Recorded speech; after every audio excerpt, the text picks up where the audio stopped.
할렐루야. 아멘. 하나님의 방법으로 하나님의 인재를 양성하는 하나님의 대학 한동대학교, 모든 한국교회 성도님들과 교회 기도와 눈물로 한동대학교가 올해로 31년째를 맞이했습니다. 저는 2005년부터 한동대학교를 섬기게 됐고요. 그래서 어떻게 하면 하나님께서 이 시대에 굴복하지 않은 숨겨놓은 7천 명의 기도의 용사, 이 세상에 굴복하지 않은 그런 자들을 키울 것인지에 대해서 계속 기도하며 교수님과 동역하고 있습니다. 저는 기계제어공학부에서 학생들 가르치고 있고요. 오늘 이렇게 교회 이름이 너무 좋은 것 같아요. 아이고, 저 이제 그 방언 한번 써도 될까요?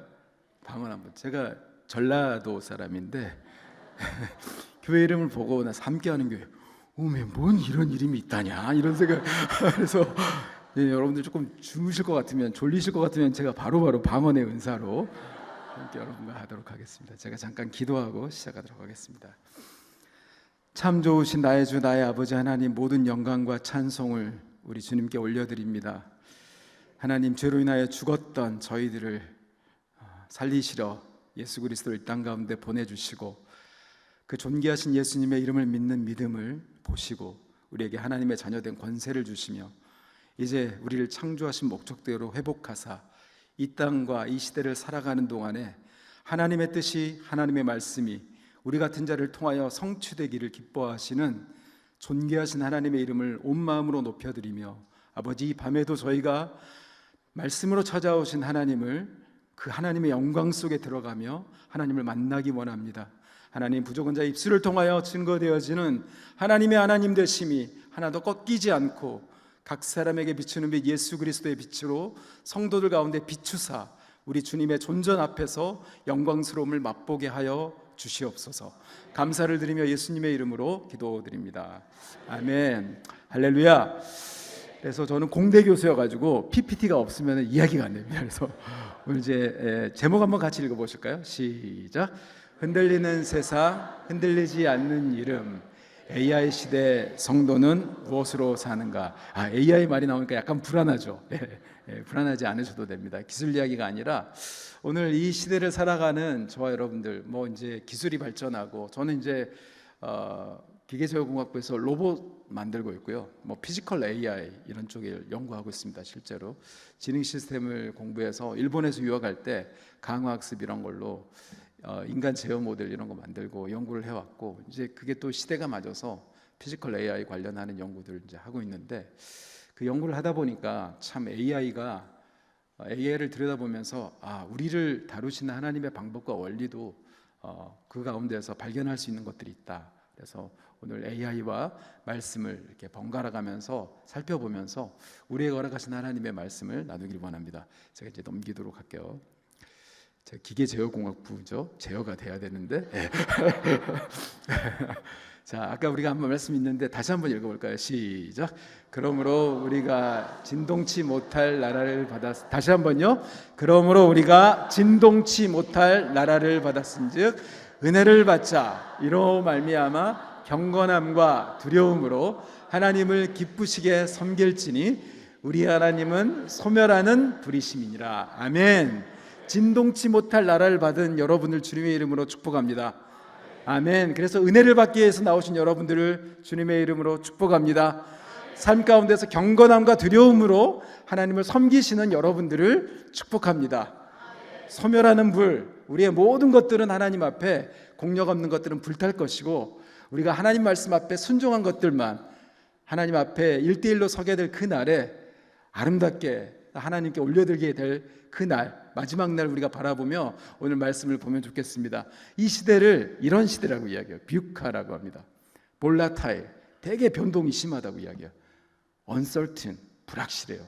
기술이 발전하면 뭘 알 줄 알았더니 AI가 이렇게 AI 기술을 알았는데, AI 센터가 광주로 갈 줄 아셨어요? 모르는 거죠. 예측을 할 줄 알았더니 모르는 거예요. AI 기술이 그렇게 발전했는데 코로나가 올 줄은 아무도 몰랐어요. 그런 거예요. uncertain하고 complex, 이제 문제가 단순하지 않고 되게 복잡합니다. 그리고 모호하죠.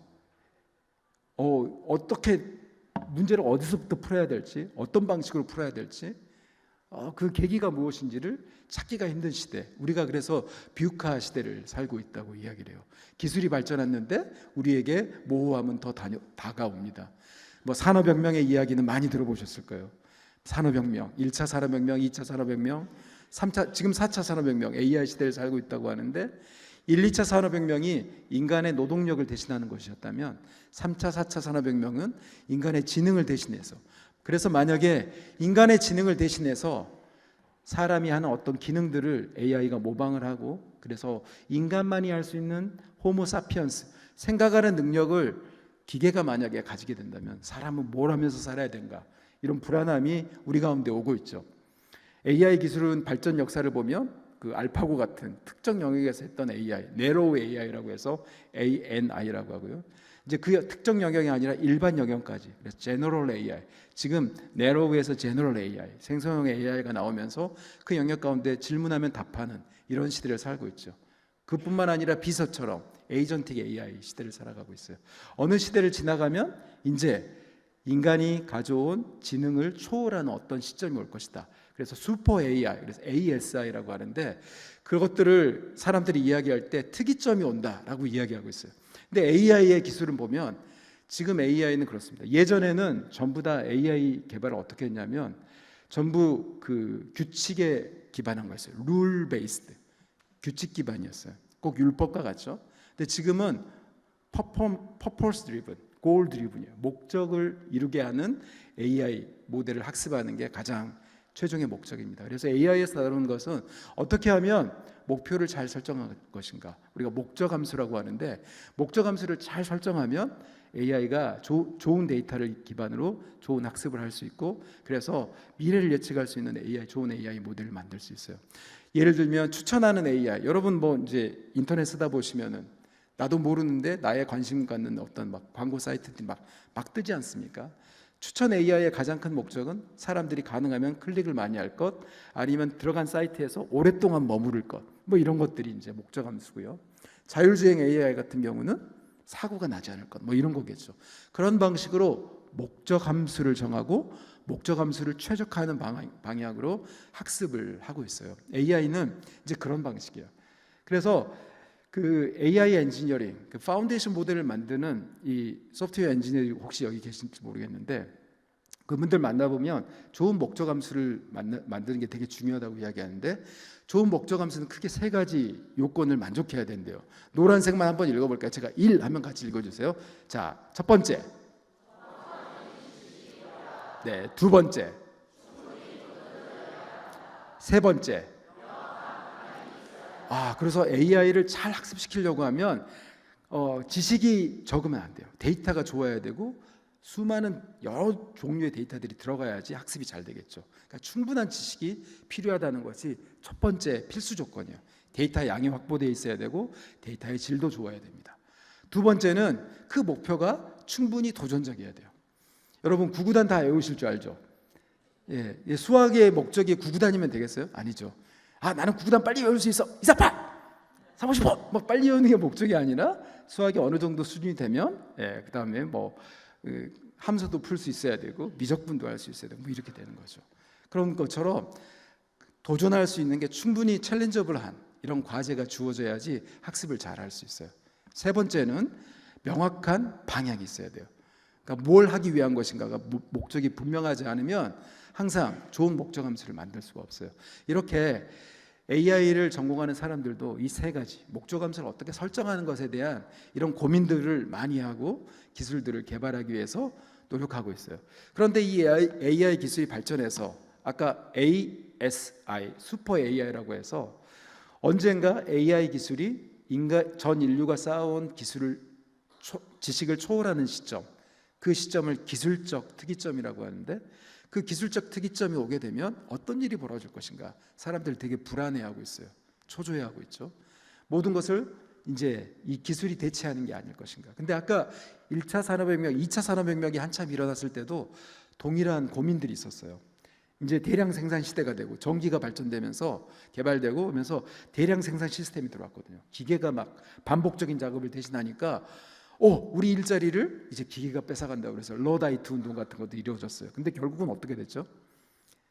단순한 운동들은 그 작업들은 사라지고 기계가 대신하고 새로운 작업들이 계속 생겨나고 있죠. 그런 것처럼 AI 지식의 시대에도 그것이 비록 모든 전 인류가 갖고 있는 종합적인 지식을 초월한다고 할지라도 AI 엔지니어들하고 계속 이야기하다 보면 첫 번째 질문이 있는데, 결국은 맞고 틀리고는 결정하는 사람이 있어야 된다. AI가 스스로 모델을 갖기에는 아직도 윤리적인 기준이라든지 여러 가지, 또 어떤 공동체가 갖고 있는 공동의 지향점이라든지 이런 것들을 학습하기에는 여전히 한계가 있다고 말하고 있죠. 근데 AI 시대, 정말 특이점 시대, 인간은 뭘 준비해야 되는가? 오늘 이런 제목을 가지고 한번 말씀을 나눠보려고 하고 있어요. 근데 잘 생각해 보시면 여러분 AI를 왜 두려워하세요? 혹시 이제 두 분씩 짝을 지어서 옆에 있는 분한테 한번 물어보시겠는데요. 자, AI가 만약에 사람이 갖고 있는 지능을 초월하는 시점이 오면 어떤 일이 벌어질까? 어떤 일이 두려울 것인가? 한번 두 분씩 짝을 지어서 옆에 있는 분한테 한번 물어보시겠어요? 서로 한번 물어보세요. 어떻게 생각하세요? 한번 물어보십시오. 답이 있는 게 아닙니다. 답이 있는 게 아니에요. 물어보세요.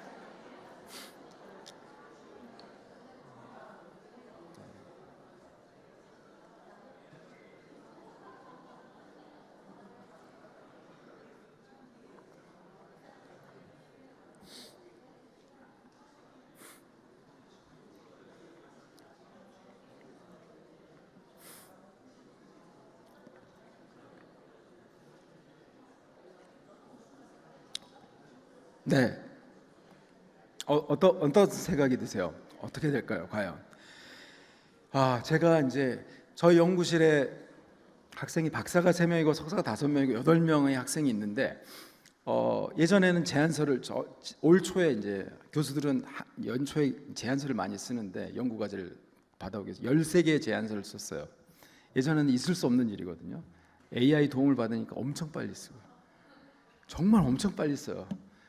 근데 예전에는 그래서 제안서를 잘 쓰는 게 중요한데, 요즘은 제 제안서 평가도 많이 받는데 제안서의 내용이 중요한 게 아니라 그 내용에 뒷받침되는 어떤 연구들을 해왔는가, 실적을 훨씬 많이 보는 이제 시대가 됐는데요.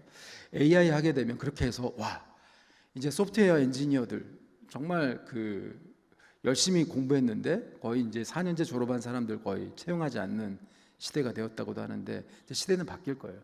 근데 아무튼 AI 하면은 그런 두려움들이 있죠. 정말 여러 가지 두려움이 있어요. 아직 미래가 오지 않았기 때문에 두려운 걸 수도 있죠. 근데 잘 생각해 보면 AI 시대 가장 두려운 것 중에 하나는 성도들에게 마땅히 두려워해야 될 분을 두려워하지 않는 게 훨씬 더 두려운 것 같아요. 우리가 AI가 뭐 됐다. 여러분들 어떤 걸로 최근에 두려우셨어요? 두렵거나 기분이 안 좋거나 어떤 거 있으세요? 3전 릭스를 샀어야 되는데 뭐 이런 거 아니에요? 그때 샀을 때 샀어야 되는데 그때 안 사가지고 내 친구들이 말할 때 5만 원 할 때 사야 되는데 뭐 이러면서 나만 뒤처지는 것 같고 그러지 않으신가요? 교수님들 만나면 한동대 교수님들 엄청 기도하시는 분들이거든요. 기도 열심히 하고 하는데 오늘 오전에 회의하다가도 그 이야기했어요.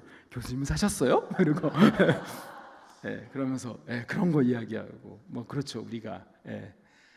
근데 우리가 여러 가지 것들을 두려워하고 여러 가지 걸 걱정을 하는데 정말 올바른 두려움을 잃어버린 시대. 사람들이 두려운 게 없죠. 모든 지식을 많이 알게 되면서 자기가 현명해질 수 있다, 올바른 결정을 내릴 수 있다라고 착각하는 시대. 하나님을 경외하시는 것이 지식의 근본이라고 했는데 그 말씀으로부터 떠나버린 시대. 머리로는 알고 있는데 삶의 현장 가운데서는 이 세상의 흐름 가운데 우리도 여전히 따라가는 시대. 이것이 훨씬 우리에게는 무서운 현실이 아닌가라는 생각을 해봅니다. 우리가 두려워하는 것이 바로 우리가 섬기는 우상이기 때문이죠. 우상은 그런 거예요. 누구도 교회 다니면서 예수님 믿는 사람 중에 우상을 섬기는 사람이 어디 있어요? 내가 우상을 섬기겠다고 결심하는 사람이 어디 있겠어요? 그러나 우리는 삶의 방식으로 우상을 섬기죠. 우리에게 분뚝분뚝 찾아오는 두려움, 걱정, 자녀에 대한 불안, 노후에 대한 걱정, 여러 가지 것들이 있죠. 여러분, 이런 걱정은 당연한 거예요. 이것들이, 그런데 문제는 뭐죠? 이런 게 우리를 좌지우지한다면, 예수님을 믿는데도 여전히 우리 가운데 똑같은 고민과 걱정과 두려움이 찾아오죠. 마틴 루터가 그렇게 이야기합니다. 마틴 루터는, 여러분 혹시 제가 이제 오늘 저녁을 먹고 염상섭 목사님하고 아까 거기가 어딜? 치유의 숲? 예? 예, 치유의 숲. 예. 소문의 낙원이 아니라 치유의 숲을 잠깐 갔다 왔는데, 치유의 숲. 예. 거기 혹시 새들이 막 이상한 새들이 울음소리도 나고 그러더라고요. 혹시 새똥 맞아본 적 있으세요? 새똥 맞아본 적이 있으신 분 한번 손 들어 보실래요? 예. 네, 자연을 사랑하시고 치유의 숲을 다녀오셨군요. 마틴 루터 목사님은 어떤 이야기를 하셨냐면, 새똥을 맞는 건 어떻게 할 수 없죠. 피할 수 없어요. 그런데 새가 내 머리에 둥지를 틀고 알을 낳고 새끼를 까게 해서는 안 된다는 거죠. 예수님을 믿고 살아가는데 우리에게 문득문득 찾아오는 두려움, 음란의 유혹, 이 세상에 말하는 욕심들, 이생의 자랑, 안목의 자랑, 육신의 정욕, 안목의 정욕, 이생의 자랑, 이런 것들, 이 생각들이 안 찾아오나요? 끊임없이 우리에게 찾아오죠. 그러나 우리는 어떻게 해야 되죠? 그 생각들이 우리 가운데 머리에 둥지를 틀고 우리를 지배하지 못하도록 막아야 되는 거죠. 우리의 영적 싸움은 그런 거예요. 이스라엘 백성들이 광야에 40년 동안 다녔던 이스라엘 백성들이 하나님이 약속하신 젖과 꿀이 흐르는 땅에 가서 한 일은 어떤 거였습니까? 전쟁이에요. 젖과 꿀이 흐르는 땅, 이미지는 보면 되게 유유낙낙할 것 같고 소문의 낙원 같을 것 같죠? 지치고 힘든 춤은 안 추겠습니다. 제가 율동을 한번 하려다가 그런 분위기 아닌 것 같아가지고 약간 그런 분위기예요. 소문의 낙원 같은, 뭐 힐링이 있을 것 같은 분위기인데, 하나님이 약속하신 젖과 꿀이 흐르는 땅에서 이스라엘 백성들이 했던 건 어떤 겁니까? 그곳에 사는 모든 이방 민족을 몰아내는 거예요. 우상으로 철저히 점철되어 있는 그들을 다 몰아내는 거예요. 젖과 꿀이 흐르는 땅의 실체는 뭐였어요? 전쟁이에요. 신앙은 전쟁인 거죠. 우리 가운데 있는, 예수 믿고 구원받았음에도 불구하고 우리 가운데 끊임없이 다가오는 두려움, 이 세상의 여러 가지 시험거리들, 그것들이 우리를 찾아올 때 우리는 어떻게 해야 되죠? 싸워야죠. 그게 뭐예요? 구원을 이뤄가는 거예요. 두렵고 떨림으로 너의 구원을 이뤄가는 길이에요. 하나님 그게 약속하신 거예요. 그래서 우리가 부지불식 중에 섬기는 우상이 무엇인지를 생각해 보는 것, 그것이 우리가 주일 예배 나올 때마다 하나님 말씀 앞에, 말씀의 빛 앞에 우리를 비출 때, 우리를 들춰내실 때, 우리를 살리시는, 우리를 수술하시는 하나님의 그 자유 가운데 우리를 묶으시려는 그 놀라운 역사가 있는 것이죠. 진리를 알지니 진리가 너희를 어떻게 하리라? 저는 교회를 처음 다닌 게 중학교 2학년 때였어요. 교회를 다니기 너무 싫었어요. 교회는 정말 짜증났어요. 제가 다니던 교회는 개척교회인데 어머님이 큰 교회 다니시다. 저도 고신교단 출신입니다. 광주에서 교회를 다녔고요. 광주 은광교회에서 개척한 신가은광교회라고 하는 조그만 교회인데, 저희 어머니가 은광교회를 다니다가 그 신가은광교회 개척교회 멤버로 가셨어요. 우리 집에서 버스를 타고 1시간 25분 걸리는 거예요. 종점에서 종점까지. 예배당 건물 딱 하나예요. 중고등부 순서가 어떻게 될까요? 밀려요. 중고등부 순서가 밀려서 중고등부 예배가 아침 7시 반이에요. 그럼 저희 집에서 나오려면 어떻게 해야 돼요? 저희 어머니 헌신하시는 분, 기도하는 분, 아침에 5시부터 깨워가지고 아침에 일어나셔가지고 헌금하려면 그 1,000원짜리 지폐를 다리 위로 달고 이런 분이세요. 아침에, 주일날 아침에 얼마나 재밌는 프로그램 많이 하는데 나오라고. 그래서 거기 교회 가가지고 너무 싫었어요. 정말 다니기 싫었던 그 교회. 그 교회 가는 게 너무 고역이었어요. 저는 처음에 왜 교회를 가야 되는지도 몰랐고, 하나님 교회 가보니까 하지 말라는 게 너무 많은 거예요. 근데 암송 구절은 뭐예요? 진리를 알지니 진리가 너희를 자유케 하리라. 그래서 제가 제 머릿속에 돌아가는 게 뭐였겠어요? 선악과는 왜 만드셨대요? 자, 옆에 있는 분에게 서로 물어보세요. 선악과는 왜 만드셨대요? 여러분 성경 공부 다 하셨겠지만 옆에 있는 분에게 서로 물어보세요. 하나님은 선악과 왜 만드셨대요? 빨리 물어보세요. 답해보세요. 아니, 하나님이 선악과를 안 만들었으면 우리가 죄질 줄 알았으면, 안 만드셨으면, 우리가 죄를 안 줬으면 이런 고생을 안 하게 될 거야. 뭐 이런 생각이 제 머릿속에 딱 있으면서 엄청 따지는 애였어요. 따지는 아이고. 그래서 교회 다니는 것도 그랬어요. 진리를 알지니 진리가 너희를 자유케 하라. 하지 말라는 게 맞는데, 여러분 자유는 뭔가요? 질문해 볼까요? 자유는 뭘까요? 어떻게 생각하세요? 내 마음대로 할 수 있는 게 자유라고 생각하는데, 그러면 그렇게 되면 세상이 어떻게 될 것 같으세요? 알죠. 우리가 자유에 대해서 잘못 생각하는 거예요. 많은 사람들이 착각하는 게 있어요. 내 마음대로 할 수 있는 게 자유라고 생각하는데요, 그럼 무질서예요. 케이오스, 혼돈. 그러면 모든 사람이 내 마음대로 하면 어떤 세상이죠? 약육 강식의 사회죠. 강한 사람만 살아가는 거예요. 자유의 전제 조건은 뭐죠? 올바른 법이에요. 제가 여기 포항에서 내려오면서 운전하고 왔거든요. 스피드를 나름 즐깁니다. 뭐 알리면은 100 이게 줄이고 하는데, 많은 사람, 만약에 도로교통법이 없다면 어떤 일이 벌어질까요? 여러분은 평생 돈을 벌어서 일단 덤프트럭 같은 걸 사셔야 돼요. 생명을 유지할 덤프트럭을 사거나 K2 전차를 사시거나 이래야지 살 수가 있는 거예요. 근데 그렇지 않잖아요. 왜요? 모든 사람이 법을 지킬 것이라고 하는 그 약속에 대한 믿음이 있기 때문이죠. 인간 사회는 기본적으로 믿음을 전제로 하고, 인간 사회는 서로 간의 약속, 법이 있을 때 모든 사람이 도로교통법을 지킨다고 하면, 빨간색에 서면 불이 들어오면 내가 멈춰야 돼서 조금 늦게 가고 손해보는 것 같지만, 결국 모든 사람이 도로교통법을 지킨다고 하면 뭐가 보장이 되죠? 통행의 자유가 보장이 돼요. 성과학을 알게 하는 나무의 동산 중앙에 하나는 생명나무의 실과도 세우시고, 하나님은 어떻게 하시는 거예요? 자유를 주시려고. 너희가 피조된 존재, 창조된 존재라는 것을 잊지 말아라. 하나님과의 바른 관계를 세우시는 그 올바른 법 안에서 나머지는 다 알아서 하라고 했잖아요.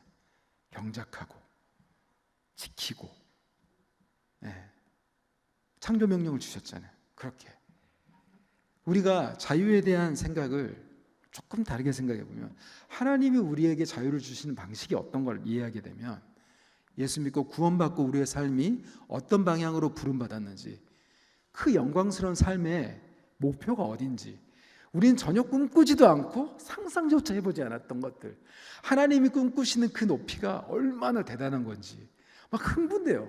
하나님께서 그것들을 막 보신다고 하면, 저는 한동대학교에서 우리 학생들을 한 사람이라도 그런 아이들로 내가 키워내야 된다고 생각하고 아침마다 다 오면은 기도하거든요. 저희가 이제 학교에서 지금 올해부터는 기획처장을 하고 있어요. 작년까지는 산단장하고 그 전에 학생처장하고, 제가 보직 전문이에요. 보직 전문. 전공이 보직이에요. 보직을 계속 오랫동안 하는데, 본관 2층이 보직실인데, 보직 2층에 딱 올라가면 처장님들이 다 기도해요. 아침에 기도하고 큐티하고 잠깐 커피타임 하는데, 오늘 무슨 말씀 나눴어요 하는데, 그 기도할 때마다 흥분하는 거 뭐예요? 우리 세대보다는 훨씬 다른, 이 세상에 감당할 수 없는 믿음의 용사들을 하나님 키워내 주십시오. 하나님, 여기 한국교회에 기도와 눈물과 땀이 있지 않습니까? 하나님, 이곳에서 그런 인재들이 나오도록 키워주십시오. 야, 이 하나님의 영광의 분량은 우리가 생각하는 것들을 훨씬 초월하고 넘어서는 거예요.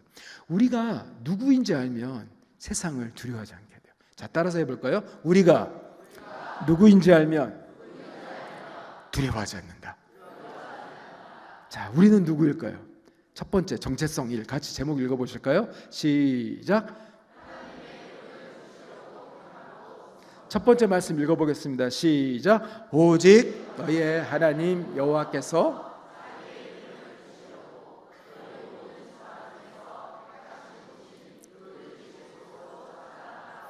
저와 여러분이 누구인 줄 알아야 되는데, 지금 우리가 고백하고 있죠. 우리의 마음 가운데 누가 계시죠? 성령 하나님이 함께 하시죠. 성령의 전인 것과 하나님의 성령이 너희 안에 거하시는 것을 알지 못하느냐 말씀하셨죠.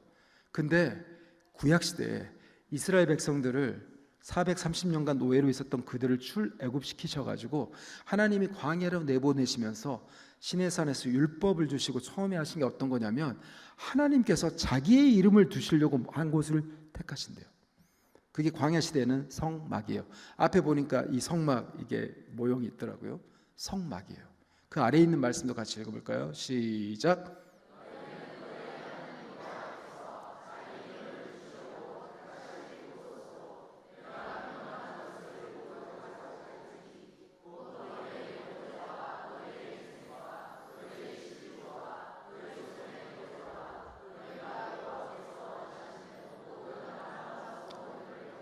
네, 하나님께서 계속해서 반복해서 말씀하십니다. 내 이름을 두려고 택할 곳.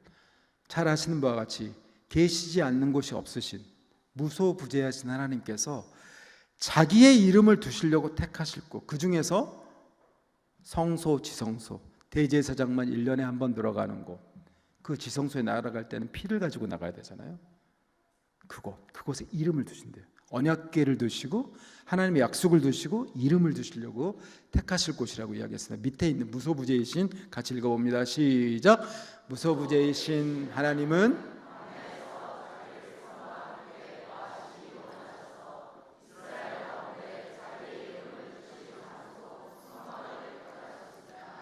제가 이제 그 우리 중고등부 학생들에게 말씀을 전하는데 전 지금은 이제 침례교단에서 교회를 섬기고 있는데 부사역자가 없어가지고 아침 예배, 그 싫어하는 아침 예배 나와가지고 지금 19년째 말씀을 전하고 있어요. 근데 이 말씀을 제가 묵상하다가 너무 감동을 받아서 하나님께서 자기의 이름을 두시려고 한 곳을 택하셨대. 430년 동안 이집트의 노예로 찌들어서 하나님이 누구인지도 모르는 그들을 만나주시기 위해서 하나님이 자기를 제안하셔서 그곳으로 찾아오셨다. 임마누엘의 약속은 벌써 그곳에서부터 하나님은 자기가 택하신 백성을 사랑하실 때 그냥 하시는 게 아니라 그곳으로 자기를 제안하고 들어오셔서 인카네이션 하셔서 그 구약의 이스라엘 백성들과 함께 하시는 거예요. 결론으로 어디로 이어지겠어요? 저와 여러분, 예수님 오신 구유보다 더 냄새나고 더럽고 들킬까봐 남이 알면은 차마 내세울 수 없는 그런 구유보다 훨씬 냄새나고 더러운 우리의 심령 가운데 좌정하시기를 주저하지 않으시는, 그는 근본 하나님의 본체시나 하나님과 동등됨을 취할 것으로 여기지 아니하시고 자기를 비워 종의 형체를 가지사 사람들과 같이 되셨고 죽기까지 순종하셨습니다. 우리의 심령 가운데 찾아오시는 예수님, 그걸 예표를 벌써 광야 시대 때부터 이 성막에서부터 하시는 거예요. 자기의 이름을 두실 장소 성막을 택하셨습니다. 이제 가나안 땅에 들어가서 성전을 솔로몬을 통해서 짓게 하시죠. 말씀 같이 읽어보겠습니다. 내가 시작.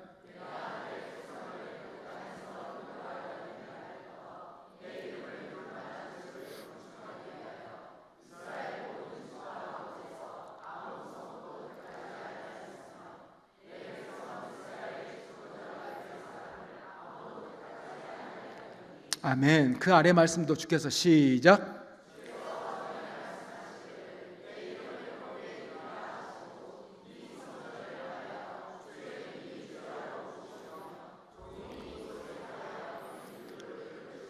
하나님이 약속하신 젖과 꿀이 흐르는 땅에 들어가서 그 땅을 점령하고 그곳에 이제 성전을 세웁니다. 타이포 잘못 오자가 있네요. 성막이 아니라 성전입니다. 성전 그곳도 명하실 때 자기의 이름을 두실 곳, 하나님이 이름을 두시려고 택하신 곳이라고 말씀하고 계십니다. 근데 그 이름을 두신다고 했잖아요. 이름에 대해서 생각해 보시죠. 우리가 너무 잘 아는 말씀이죠. 아들을 낳으리니 시작. 아들을 낳으리니 이름을 예수라 하라. 이는 그가 자기 백성을 저에서 구원할 자이심이라 하니라. 근데 예수님이 정말 신비로운 말씀을 하세요. 이 이름이 아버지의 이름이래요. 그 아래에 있는 말씀 읽어볼까요? 시작. 내게 주신 아버지의 이름으로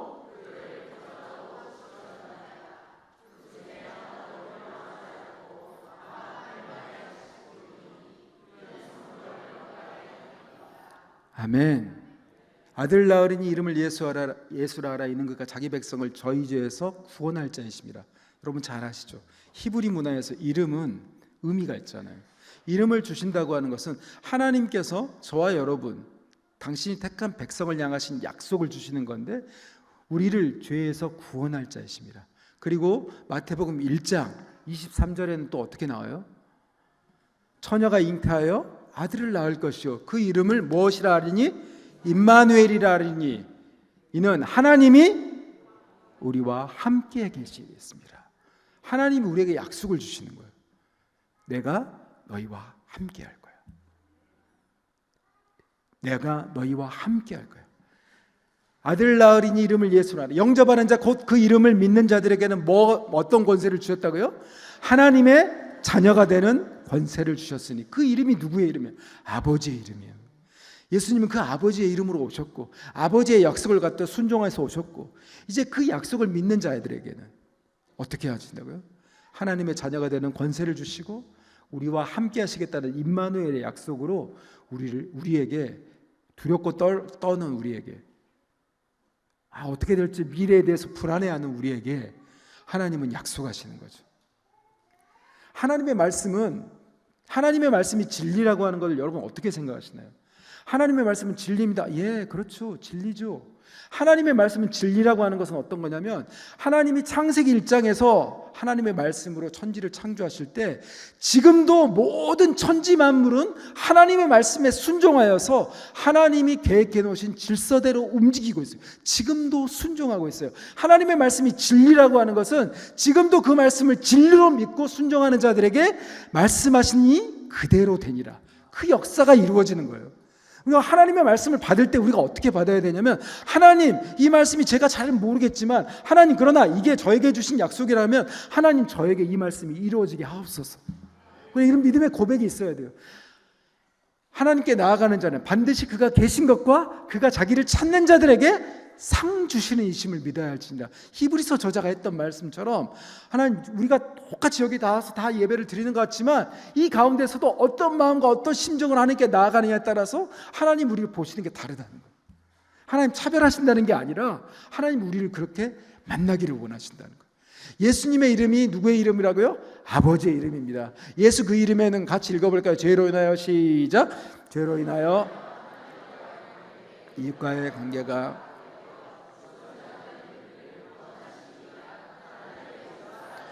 하나님의 뜻, 하나님의 의지가 담겨있어요. 하고야 말 거야. 하나님의 말씀 반드시 이루어지니까. 근데 우리는 어때요? 늘 넘어지죠. 실수합니다. 좌절합니다. 제가 광고 중에, 제가 이제 그 수련회에서 은혜 받아가지고 예수님 영접했는데, 고등학교 2학년 때 수련회 갔다 왔는데 정말 뜨겁게 은혜 받았거든요. 근데 그 다음에 며칠 안 지나서 또 같은 짓거리를 하고 있는 그 놈의 새끼를 제가 이제 만나는 거예요. 저하고 대면하니까 그 주일날 예배하러 갔는데 너무나 제가 구역질 나는 거예요. 막 가식적인 것 같고 뭐 하는 것 같은 거예요. 그랬던 시절이 한두 번이었겠습니까? 쭉 있었어요. 한참 지나가지고 막 그런 게 됐는데 TV 광고를 보다가 은혜를 받았어요. 하나 광고를 보는데 하나님이 저한테 말씀하시는 것 같아요. 나도 그렇다. 그 광고가 어떤 건 줄 아세요? 여러분, 건전지 광고 중에 100만 21, 100만 22, 혹시 기억나는 거 있어요? 오래가는 건전지 광고하는데 100만 21, 100만 22 막 하는 거예요. 100만 21, 100만 22이 문제가 아니라, 그런즉 누구든지 그리스도 안에 있으면 새로운 피조물이라. 이전 것은 지나갔으니 보라, 새 것이 되었도다. 주소가 어디예요? 고린도후서 5장 17절 말씀. 그런즉 누구든지. 하나님의 약속은 그렇구나. 나의 상태가 아니라, 나의 상태가 이런 줄 아시면서도 죄로 인하여 죽었던 나를 살리기 위해서 죽었던 나사로를 살리셨던 것처럼, 죄로 인해 죽었던 내가 그럴 줄 아시면서도 예수님 오셔서 예수님 십자가의 보혈로의 공로로 말미암아 나를 그 죄에서 건져내시고 이제 어떻게 하신다고요? 하나님의 자녀된 권세를 회복시켜주는 모든 과정 가운데 끊임없이 참으시는 거예요. 한 가지 조건이 있는데, 그런즉 누구든지 그리스도 안에 있으면. 아멘. 우리에게 중요한 것은 내가 또 죄를 저질렀습니다가 아니라 그럼에도 불구하고 나는 주님께 매어갑니다. 그럼에도 불구하고 나는 주님 앞에 주님이 필요합니다. 어제보다 주님이 더 필요하고 나는 더욱더 주님을 알기 원하고 주님이 나를 붙잡아 주시지 않으면 나는 소망이 없습니다. 이 고백이 하나님을 움직이는 거예요. 여러분, 이게 성도의 바른 행실이에요. 착한 일을 하고 안 하고 물론 열매로 나타나지만 더 중요한 건 어떤 거냐면 하나님의 약속에 어떻게 반응하느냐. 이게 우리의 믿음의 행위예요. 우리의 믿음의 행위는 어떤 겁니까? 그런데 놀라운 일이 벌어지죠. 그렇게 주님의 말씀에 매어가면 어떻게 해요? 하나님이 나를 바꿔가세요. 하나님이 바꿔요. 나도 모르는데 하나님이 바꿔가세요. 제가 2005년도에 한동대 왔는데 독종이었습니다. 별명이. 예, 용납하지 않았어. 저 처음 왔는데 한동 공동체가 엄청, 그때는 비전 공동체예요. 처음에 가 수업에 들어가면 한동대 학생들이 질문한 게 뭐였는 줄 아세요? 질문해봐라. 보통 이제 그러면 교수님 연애 이야기 해주세요 뭐 이런 거 하잖아요. 한동대 학생들은 어떤 질문할게요?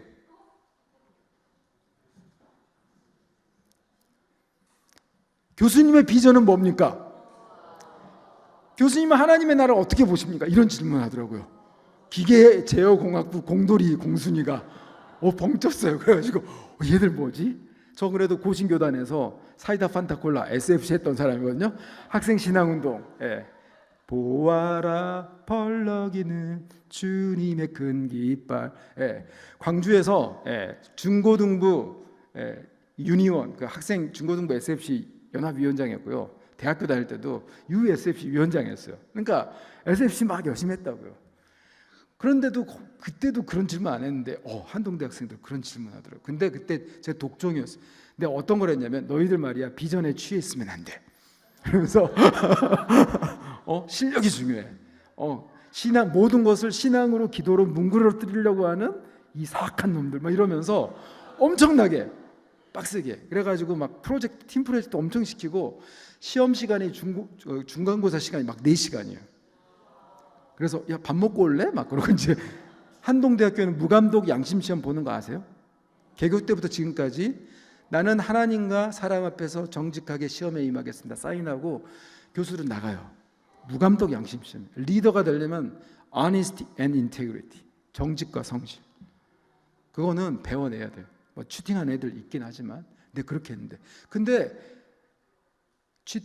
컨닝을 안 하는 게 중요한 게 아니라 컨닝하지 않고도 막 쓸 수 있는 실력이 중요하다고 생각해서 제가 엄청나게 학생들을 갈궜어요.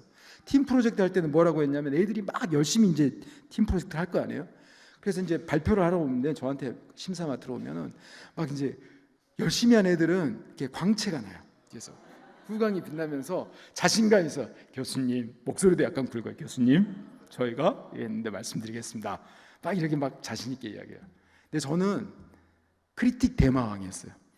문제점 지적하는 대마. 그럼 이제 얘들이 하면 야 너희들 몇 명이 했어? 3명이 했어? 얼마 동안 했어? 2주 동안? 그렇게 2주 동안 해서 이걸 만들어 왔어. 이야 이 정도면은 달란트다 달란트. 정말요? 교수님 저희가 그렇게 잘했어요? 아니 2주 동안 4명이 해가지고 이런 쓰레기를 만들어 온다는 건 그건 진짜 달란트다. 야 이거 이래가지고 되게 때는 바야흐로 2005년입니다.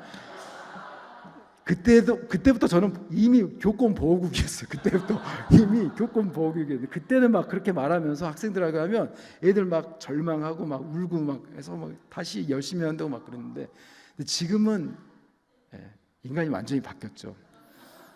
하나님이 백만수물 하나 백만수물둘 하시면서 제 아들의 꼬락서니를 보게 하시면서 제 아들이 이제 대학교 3학년인데 그때 애들은 정말 훌륭했구나 이제 매번 느끼고 있어요. 너무너무 훌륭했다. 진짜 한 명이라도 구제해줘야겠다. 오늘도 이제 학점 다 올려주고 왔어요. 성이 올 때 하나님이 그렇게 바꾸게 하시죠. 아버지의 이름. 그 이름에는 계속 실패하고 넘어지지 않지만 포기하지 않는 하나님의 약속이 담겨져 있어요. 정체성에는 그 이름을 믿는 하나님이죠. 같이 읽어볼까요? 영접하는 자 시작.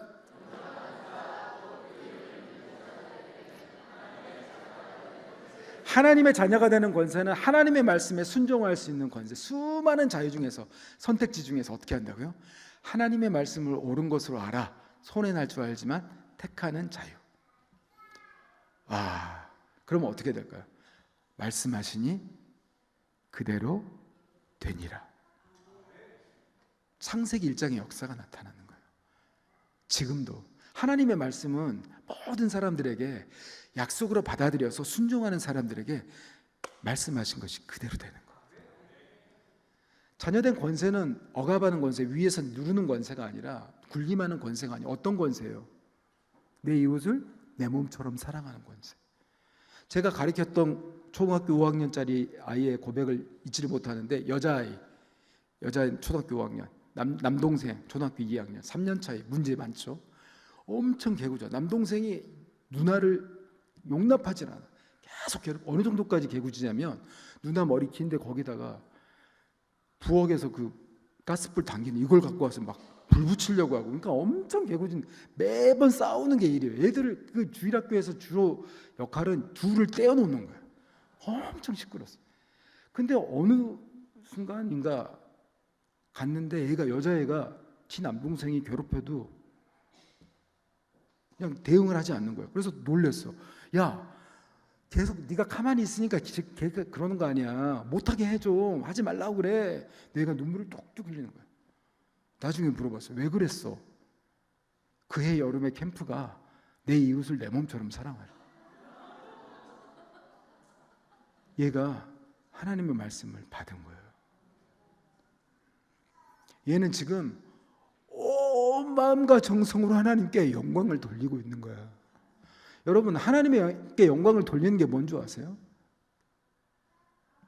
내 생각과 내 경험과 내 감정과 내 계획이 있는데 하나님의 말씀을 옳은 것으로 알아. 순종할 때. 초등학교 5학년 아이의 그 믿음 속에서 하나님의 말씀이 성취되는 거예요. 예수님이 이 땅 가운데 오실 때 하늘에는 영광이요 땅에서는 기뻐하심을 입은 자들에게 평화로다 그랬어요. 왜 영광일까요? 하나님의 약속. 창세기 3장 15절에서 뱀의 우선, 여자의 우선, 그죠? 여자의 우선이 너의 머리를 상하게 할 것이요, 하나님의 약속이 예수님의 순종으로 말미암아 이루어지는, 하늘의 보좌를 버리고 한 여인의 자궁 안으로 들어와서 태어나는, 피천하게 태어나는 그 순종으로 말미암아 하나님의 뜻이 이루어졌을 때 하나님께 영광이었어요. 여러분, 하나님께 영광을 돌려드릴 수 있는 기회가, 그것이야말로 하나님의 자녀된 권세예요. 아멘. 하나님 자녀된 권세는 거기에 있어요. 이런 사람들을 어떻게, 히브리서 11장에 세상이 감당할 수 없는 믿음이라고 말하고 있어요. 저는 꿈꿉니다. 한동대학교에서 난 이런 사람들 키울 거예요. 세상이 감당할 수 없는 믿음, 바보 같고 천치 같고, 왜 그걸 네가 책임지려고? 너는 책임지는 애가 되라. 책임지는 사람이다. 진정한 리더는 직급이 아니라 책임지는 사람이다. 피하지 마라. 네가 책임져라. 잘못한 것을 인정해라. 책임져라. 그 사람을 하나님이 감당하신다. 세상은 감당하지 못한다. 우리에게는 하나님께 영광을 돌릴 수 있는 기회가 매일매일 열려 있는 거예요. 상급을 쌓을 수 있는 기회가 장난이 아니에요. 엄청 열려 있어요. 믿음의 눈을 뜨십시오. 빨간색만 읽어보여요. 두 번째, 시작. 양자의 영을 받았으므로 이제 우리가 하나님을 아바, 아버지라고 부르잖아요. 아래쪽 빨간색, 시작. 하나님의 아들이, 우리가 하나님의 자녀가 되었습니다. 하나님의 자녀가 되어서 그리스도가 내 가운데 거하시고 우리가 그런 사람으로 부름받았다고 하는 질문. 여러분, 여기에 모여있는 우리 청년들, 어르신들, 그 누구에게든지 어려움이 있죠. 인생에서 정말 해결할 수 없는 수많은 문제, 하나님이 나를 알고 계시는지, 때로는 그것조차 불확실할 때, 저는 이제 교회에서 찬양 인도하거든요. 찬양 인도할 때 제일 힘든 게 그거예요. 내 가운데 믿음으로 해결되지 않는 문제가 있는데 찬양 계속 인도해야 되잖아요. 순종으로. 그 본문 묵상하고 찬양 인도하는데 그게 해야 되잖아요. 그럴 때 어떻게 해야 돼요? 말씀으로 순종하는 거죠. 내 감정이 아니라. 근데 요한복음 1장 9절을 보니까 이렇게 나와 있네. 같이 읽어볼까요? 시작. 잠빛. 예수님이 각 사람에게 비춘대요. 예수님이 빛이시다. 그냥 빛이 아니라 각 사람에게 비치는 빛, 예수 그리스도. 같이 따라서 합니다. 각 사람에게 비치는 빛, 예수 그리스도. 각 사람에게 비추는 빛 예수 그리스도. 요한복음에 보면 그래서 각 사람에게 비추는 빛 예수 그리스도가 나타납니다. 요한복음 3장에 보면 니고데모가 찾아오죠. 선생님이요, 이거 하나님이 보내신 분이 아니면 이런 일을 할 수 없습니다. 예수님 말합니다. 사람이 거듭나지 아니하면 하나님 나라에 들어갈 수 없다. 어떻게 모태에 들어갈 수 있습니까? 물과 성령으로 거듭나야 된다. 4장에서 누굴 만나죠? 사마리아 여인. 남편 5을 두고 있고 지금 있는 남편도 네 남편이 아니라고 할 때 모든 사람이 피해가던 사마리아 땅을 예수님은 사마리아 땅을 지나셔야 하겠는지라 하면서 그 여인을 위해서 만나러 가시죠.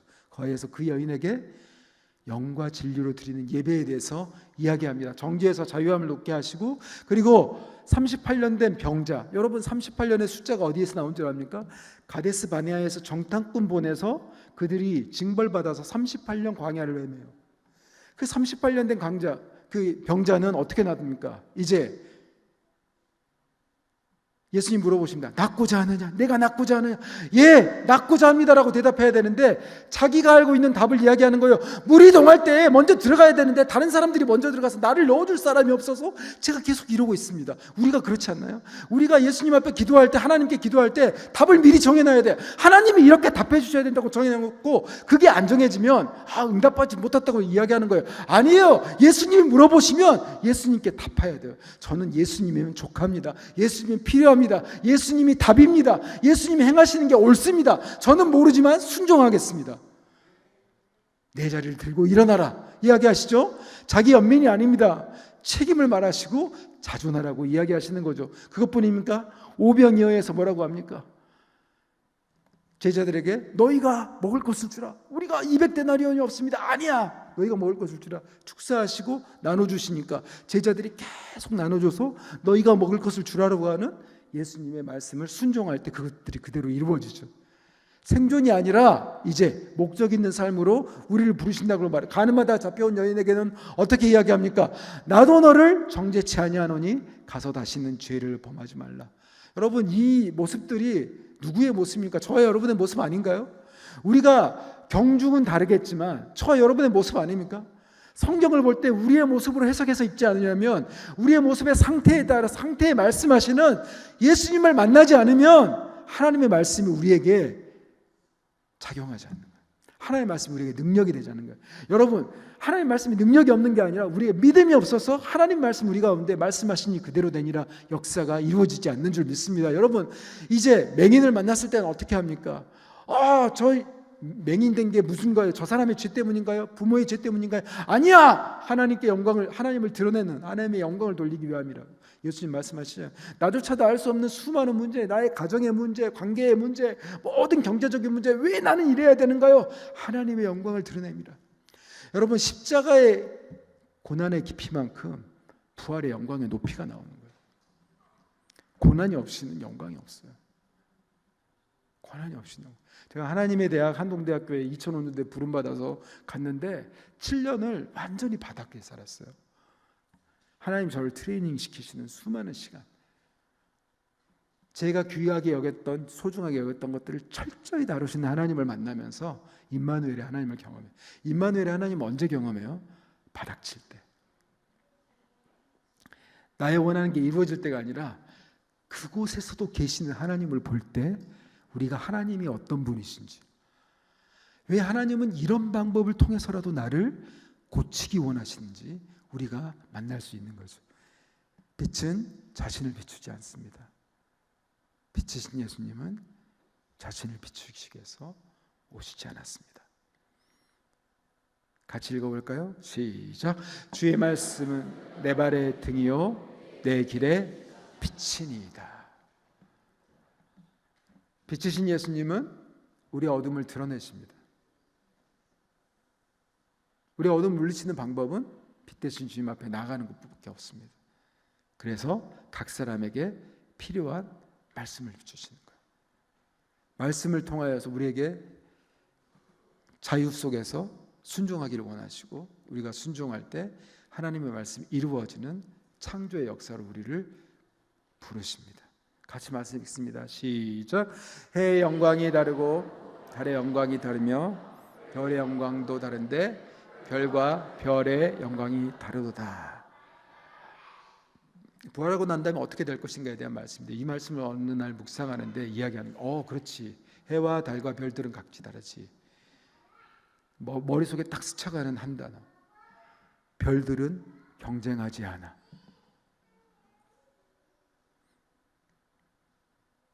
경쟁이 아니라 하나님 우리를 창조로 부르셨어요. 별이 가장 별다운 것은 하나님이 약속하신 그곳에서 빛날 때요. 누가 더 밝게 빛나느냐 적게 빛나느냐 우리의 관점이지, 별들은 서로 경쟁하지 않습니다. 밑에 마지막 같이 읽어볼까요? 시작. 나만이 돌릴 수 있는. 아멘. 우리가 창세기에 보면 하나님의 형상의 모양대로 우리를 지으셨다고 그랬어요. 근거가 뭐죠? 유일해요. 하나님 유일하시잖아요. 근데 저와 여러분이 갖고 있는 DNA는 인류 과거에도 없었고 미래에도 없을 것이며 현재도 없고 유일해요. 왜요? 하나님의 형상의 모양을 닮아서 유일해요. 다른 말로 해볼까요? 내가 돌릴 수 있는 영광의 분량이 나에게만 주어져 있어요. 우리는 어떤 싸움을 싸워가는 걸까요? 나만이 돌릴 수 있는 영광의 분량을 놓치지 않기 위해서 하나님께 순종하며 나아가는 거예요. 이것은 우리가 잴 수 있는 게 아니에요. 저 사람은 큰 일을 하고 저 사람 작은 일, 이런 문제가 전혀 아닙니다. 하나님 앞에 1대1로 서게 될 날 뭐가 중요할까요? 너 뭐 하다 왔냐? 제가요. 그냥 일본 유학 가가지고 좀 열심히 해갖고 교수 되다가 처장하다 왔. 아무 쓸모없는 이야기 아닌가요? 제가 3전 하이닉스를 그때 사가지고요. 그냥 헌금하고 아니에요. 하나님 하나 물어보실 것 같아요. 너는 그래서 내가 구원한 그 구원의 은혜 때문에 내 삶 가운데 어떤 고난의 분량을 채웠느냐? 그걸 물어보시지 않을까요? 하나님을 위해서, 하나님의 나라를 위해서 어떤 일 하다 왔냐고 물어보시지 않을까요? 직업이 중요한 게 아니고요. 아주 작은 일 가운데 나에게 맡겨진 일을 소홀히 하지 않는 것. 한동대는 또 이렇게 만나 식사라고 있어요. 만나 식권이 뭐냐면 100원으로 결제할 수 있어요. 그러니까 누르는 거예요. 어떤 거였냐면 한 명이 보니까 선교사님 자녀들이 밥을 못 먹는 날 알고 부모님한테 이야기했어요. 부모님한테 이야기해서 밥 못 먹는 애가 있어요. 부모님이 기도하고 헌금을 했어요. 300만 원. 그런 애들 밥 좀 사주세요. 어떻게 할까요? 이제 간사님들하고 RC 교수님이랑 이렇게 회의를 했어요. 그러면 우리는 안 코드니까 정직하는 거니까 돈 없는 사람만 누를 수 있게 그냥 식권기 파는 거 있잖아요. 뽑는 거. 그때는 3,500원, 100원. 식당 사람들 다 말렸어요. 그러면 다 애들이 100원 누르지 누가 3,500원 누르겠냐. 아니, 우린 학생들을 믿습니다. 정말요, 딱 필요한 분량만. 300만 원으로 시작해서 지금은 1년에 5천만 원, 6천만 원. MK, PK 외국 학생들 돈 없을 때만 눌러서 하는 아주 작은 실천이죠. 그런 실천의 기회가 주어졌을 때 거기에서 정직한 사람이 책임을 질 수 있는 거예요. 훈련은 그런 곳에서 이루어지는 거예요. 여러분, 이런 사람들을 당해낼 수 있겠어요? 구글의 CEO, 애플의 CEO 다 말할 때 어떻게 하냐면, 구글이 면접을 볼 때 어떻게 보냐면 관찰을 쭉 해요. 지나가는데 쓰레기가 떨어졌는데 그거 안 주웠다? 안 뽑아요. 코딩 잘하고 이런 게 아니에요. 코딩은 가르칠 수 있다. 그 사람의 인간됨은 가르칠 수 없다. 기업도 알아봐요. 여러분, 기업도 사람을 그렇게 본다고요. 이제 대기업도 글로벌 기업도. 근데 우리가 하나님의 자녀된 권세를 갖고 있는 저와 여러분이 그 가치를 모른다면 어떻게 되겠어요? 나만이 돌릴 수 있는 영광의 분량이 있다는 것을 잊으면 안 돼요. 창세기 1장에 아까 드린 것처럼 말씀으로 창조하시잖아요.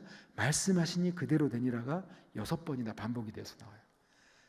지금도 말씀에 순종하는 자들을 통해서 창조의 역사는 창세기 1장에만 있는 게 아니라 지금도 하나님의 말씀은 살았고 운동력이 있어서 모든 것들을 쪼개고 우리 가운데 역사하시기 때문에 지금도 순종하는 자들에게 그대로 되는 창조의 역사를 하나님이 이루어 가시는 거예요. 아멘. 같이 읽어볼까요? 지금도 시작. 지금도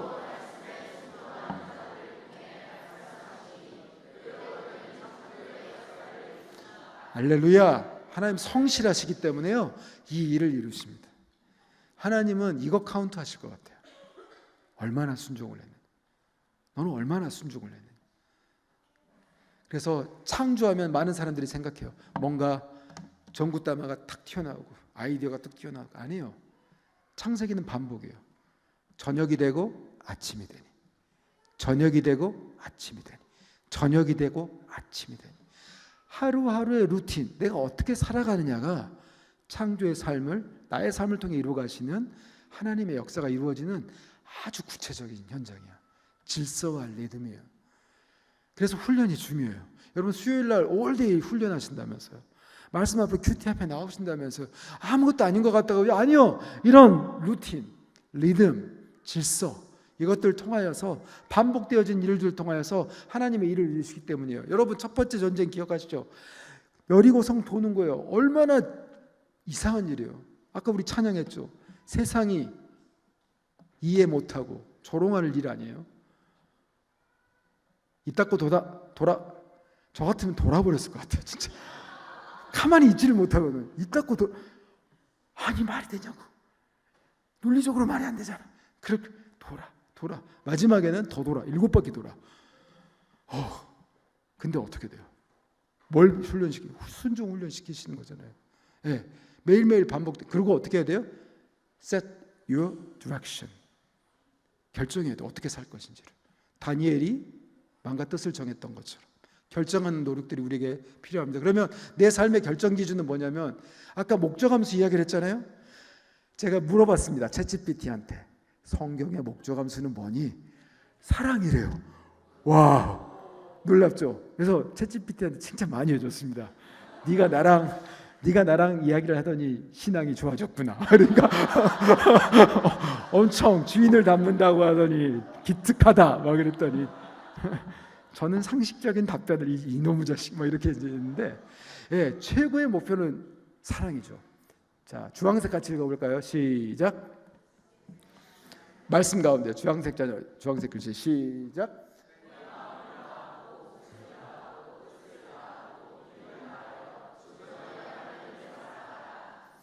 또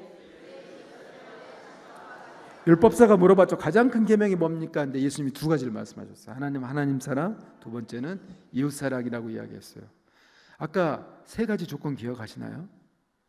좋은 목적함수의 세 가지 조건 기억하시나요? 첫 번째는 충분한 지식이 있어야 된다고 이야기했죠. 충분해야 돼요. 두 번째는 뭐라고 했죠? 어려워야 된다. 도달하기 힘들어야 돼요. 세 번째는 어떻게 해야 된다고요? 분명한 목표가 있어야 된다고. 내 이웃을 내 몸처럼. 너무 분명해요. 그렇게 나도 나를 사랑하기 힘든데 이웃을 사랑하는 게 어렵죠. 근데 예수님이 사랑하는 방식을 다 보여주셔서 사랑을 어떻게 해야 되는지 알려주셔서 충분한 지식을 주셨죠. 예. 파스칼이 했단 말이에요. 하나님을 사랑하는 것과 아는 것의 거리가 얼마나 먼가. 내 머리에서 심장까지 가는데 그 거리. 이 말씀 읽겠습니다. 능히 시작. 사랑해.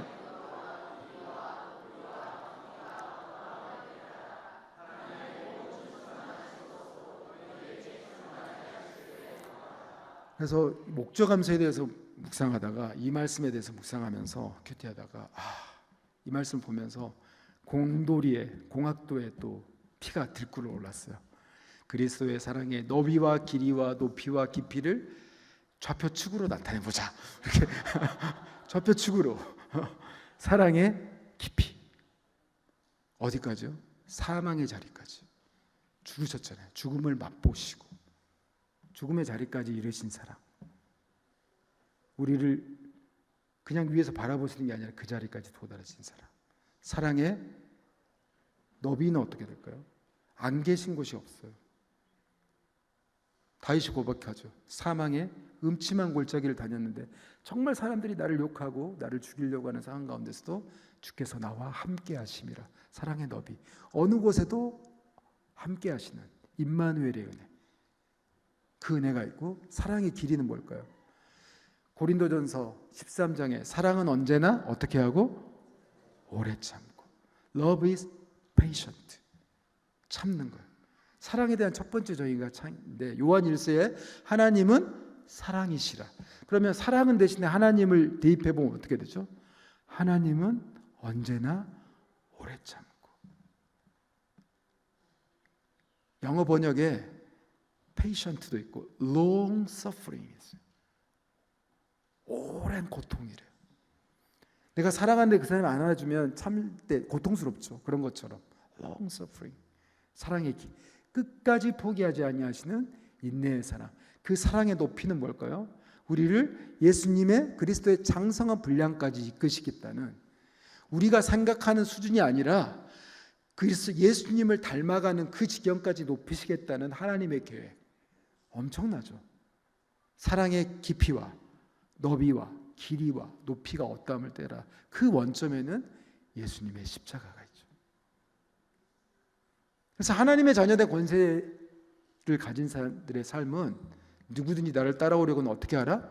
자기를 부인하고, 다시 한번 드릴게요. 사진을 찍으시려고 했는데 제가 돌려버렸어요. 올바른 자세가 아니에요. 올바른 자세가 아니에요. 스미마센 데시다. 고래가라 고추 이시마스는데. 일본에서 공부를 해가지고 수업할 때 학생들이 자려고 하면 일본어를 하거든요. 오늘도 그러려고 했는데 주무시는 분이 안 계셔가지고 다음번에 낮에 불러주시면 일본어를 접하도록 하겠습니다. 십자가. 처음에는 누구든지 나를 따라오려거든 자기를 부인하고 이런 말씀 안 하셨어요. 나를 따라오너라 내가 너희로 무엇을 낳는 어부가 되게 하리라, 사람을 낳는 어부가 되리라. 예수님이 십자가를 지시기 전에 말한, 누구든지 나를 따라오려거든 자기를 부인하고 자기 십자가를 지고 나를 따를 것이니라. 목적함수예요. 사랑의 길, 십자가를 지는 길. 어려운데 목표는 분명하고 하나님 앞에 보상도 너무 분명한 리워드가 있어요. 영광스러운 거 있어요. 자기를 찾는 자들에게 상 주시는 거예요. 여러분, 하나님을 찾는 게 도와주세요 찾는 게 아니라 하나님 말씀에 순종해서 거기에 따라갈 때 하나님을 찾는 거예요. 이게 그때 하나님이 어떻게 하신대요? 상 주신대요. 너무 놀랍지 않습니까? 우리가 그런 사람으로 부름받았어요. 근데 혼자가 안 되니까 가정교사를 붙여주셨다고요. 누가 계신다고요? 성령님이 계세요. 혹시 여러분 이거 왼쪽에 있는 저 방송 프로그램 아세요? 혹시 외국 방송 프로그램인데 My Fit Partner라고 하는 이게 있어요. 이게 헬스 트레이너 똑같은 사람이에요. 그러니까 그 이제 좀 이렇게 과체중이신 분들을 이렇게 살 빼는데 본인이 그 사람하고 비슷하게 살이 쪄요. 그래서 같이 살을 빼는 거예요. My Fit Partner라고 하는 게 그런 거예요. 여러분, 성령님 그러세요. 냄새나서 나조차도 들어가기 싫어하는 그곳에 거하신다고요. 가끔은 나도 외면하고 싶잖아요. 그런 부분이 있을 때. 우리 성령님이 외면하지 않으시고 그곳에 내주하시는 거예요. 그래서 치우시는 거예요. 하수구 막혀서 역해서 막 구역질 나오는 것 같은 거기를 치우시는 거예요. 치우시고 내주하시고 나와 함께 하시고 나를 이끌어 가시는 거예요. 하나님은 우리에게 임마누엘의 약속을 그대로 이루어 주시는 거예요. 성령님의 역사는 뭡니까? 그가 오시면 내가 말한 것을 생각나게 하시고 가르치시리라. 하나님의 약속의 말씀을 우리가 갖고 있을 때, 말씀에 순종하려고 할 때 성령님이 인도하세요. 아멘. 성령 하나님은 인격적인 분이시기 때문에, 하나님은 삼위일체 하나님은 인격적인 분이시기 때문에 우리가 초청을 해야 돼요. 마귀 사단은 비인격적이잖아요. 말하지 않아도 언제든지 공격하죠. 언제든지 들어오죠. 우리에게 유혹하죠. 성령님 그렇지 않으세요. 우리가 원해야 돼요. 수많은 선택지 중 가운데서 하나님의 자녀된 권세로, 하나님 저는 안 됩니다. 하나님 도와주세요. 저는 하나님이 필요해요. 저는 예수님의 보혈이 필요해요. 저는 성령님의 인도함이 필요해요. 저는 성령님이 아니면은 엉망진창이에요. 저는 안 돼요. 하나님 우리를 도와주세요. 우리가 하나님 앞에 간절하게 그 내주하심을 사모하며 구할 때 성령님 우리와 동행하시면서 그 일을 행하시는 거예요. 사랑하는 길, 십자가의 길이 우리에게 영광의 길이라는 걸 알려주시면서 그 길을 걸어가게 하시는 거죠. 마지막입니다. 시작. 흔들리는 세상에서 흔들리지 않는 예수의 이름을 붙잡읍시다. 정리해 볼까요?